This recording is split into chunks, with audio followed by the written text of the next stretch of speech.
Shalom semua anggota KPK, para hamba-hamba Tuhan yang akan melayani. Mari saat ini kita sama-sama akan merenungkan materi yang akan saudara bagikan, yang saya percaya akan Tuhan pakai untuk bisa menguatkan kita, untuk bisa memberikan sebuah kesegaran, penyegaran, dan juga membuat kita menjadi semakin yakin dalam posisi kita, yakni menjadi pelaku-pelaku firman Tuhan. Ya, saat ini kita akan buka Wahyu pasal 12. Wahyu pasal 12 ayat yang ke-11. Ya.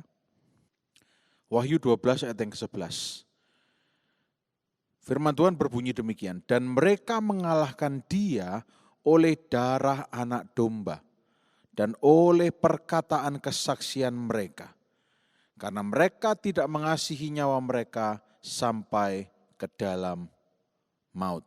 Nah, saya kutip ayat 11 ini dan kita akan sama-sama merenungkan bahwa ayat ini mengatakan ada dua senjata yang dimiliki oleh orang yang benar.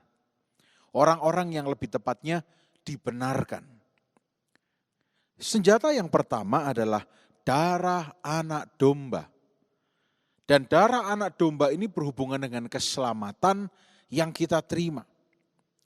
Setiap orang yang sudah menerima keselamatan, ada darah anak domba, ada tanda darah anak domba dalam kehidupannya.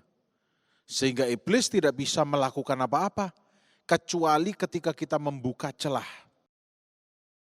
Kalau saudara ingat seperti bangsa Israel yang sedang berada di tanah Goshen, ketika 10 tulah itu berjalan dan diberitahukan kepada Bani Israel, bangsa Israel, ya, di ambang pintumu berikan tanda darah anak domba. Dan itu menjadi sebuah tanda bahwa yang ada tandanya akan dilewatkan, sebab ada tanda protection, ada tanda perlindungan, ada tanda selamat, ada tanda keselamatan. Dan ini bukan sebuah hal yang bisa dianggap enteng. Hari-hari ini mungkin kita tidak menyadari betapa keselamatan itu sangat amat kita underestimate, sangat amat kita sepelekan.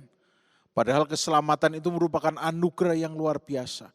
Keselamatan tidak hanya berbicara mengenai bisa hidup sampai hari ini, tetapi keselamatan yang daripada Tuhan itu juga berbicara tentang yang namanya akses.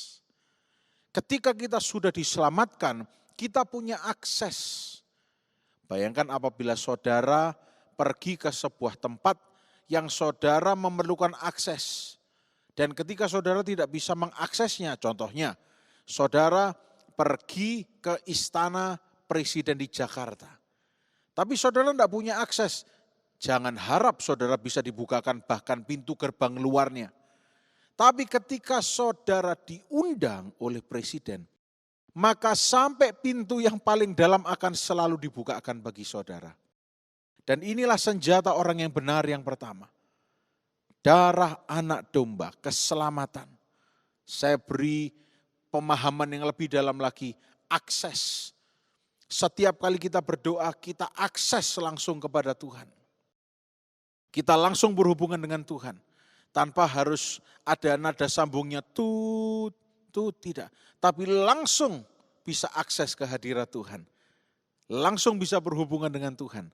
Karena kita sudah diselamatkan. Kita dibenarkan. Ada tanda darah anak domba Allah. Yang kedua, senjata orang yang benar. Dan ini sesuatu yang juga kita harus bisa menang atau bisa kita lakukan. Yang kedua di ayat ini dikatakan perkataan kesaksian kita.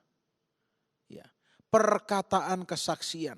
Jadi ketika kita berkata-kata bukan hanya sekedar membuka mulut dan mengucapkan apapun yang ada di dalam hati kita. Tetapi perkataan kesaksian. Saudara familiar dengan istilah kesaksian.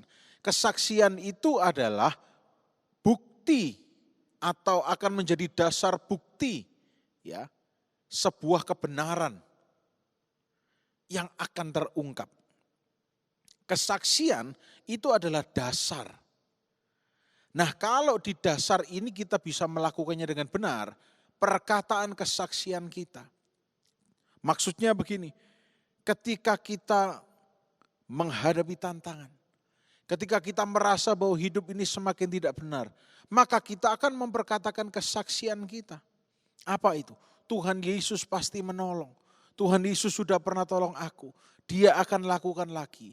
Itu akan menjadi sebuah bukti, menjadi sebuah dasar bahwa apa yang iblis berusaha lemparkan pada saudara, itu bukan dasar yang benar. Tetapi kesaksian saudara akan menjadi dasar yang benar. Perkataan kesaksian. Dan perkataan kesaksian ini akan menentukan kemenangan kita sehari-hari. Ya, bukan karena mulut kita ini hebat, bukan. Tetapi karena apa yang Tuhan sudah buat dalam hidup kita, yang kita perkatakan. Supaya telinga kita mendengar, supaya hati kita menyadari, Dia sudah tolong saya.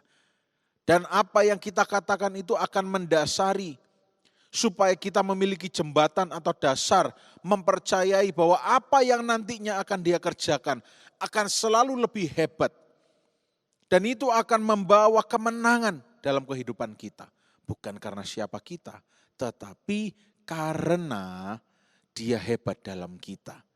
Dan ketika kita memperkatakan kesaksian kita tentang Dia, saudara, perkataan kesaksian itu bisa berarti saudara juga melayani renungan, ya, atau bersaksi tentang kehebatan Tuhan.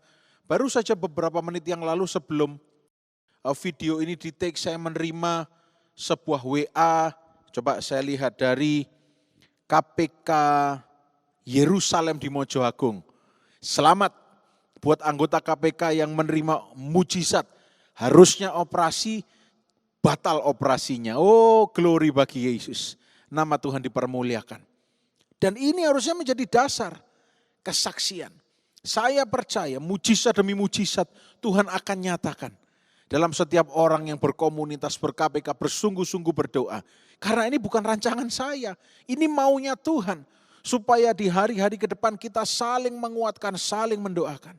Ya, perkataan kesaksian kita akan memberikan, menentukan kemenangan dalam hidup ini. Puji nama Tuhan, biar kita menyadari bahwa kita sebagai orang yang dibenarkan, kita hidup, kita diberikan perlengkapan senjata oleh Allah. Tuhan Yesus memberkati, selamat ber-KPK.